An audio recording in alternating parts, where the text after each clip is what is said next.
Okay, so up until now, we've been dealing with symmetrical necklines, meaning that the left side and the right side are the same. But what if we have a neckline where the left side and the right side are not the same? This is known as a asymmetrical design. The video you're about to watch is a preview from one of my fashion design courses available on Fashion Premier Academy. Click the link below. Roll it! Have you noticed how I work on half the form?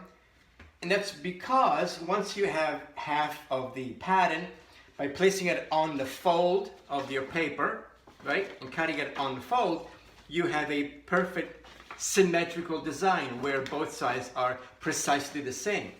But in the case of a neckline or asymmetrical design, we really have to work on a pattern that's open. Let me show you. When working with asymmetrical designs, we have to work with an open pattern. We can't just work on half the form because the left side and the right side are not the same.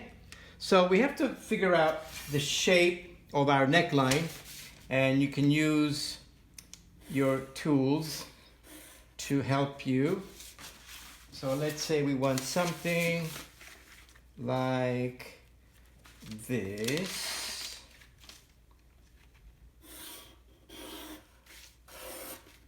Okay, so, and then of course we cut this out, so we end up with a pattern that looks like this.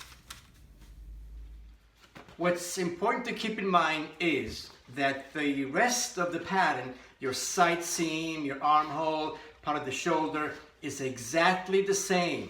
Exactly the same, right? The only thing that's different is your neckline, okay?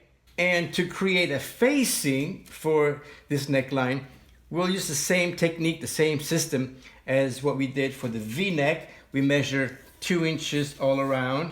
You know, we measure 2 inches from the neckline and end up with a facing that looks somewhat like that.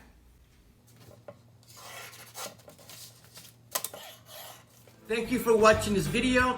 Check out all the videos available on Fashion Premier Academy. And don't forget to hit the subscribe button and the bell next to it so you'll be notified every time I post a new video, which is every week. I'll see you in class.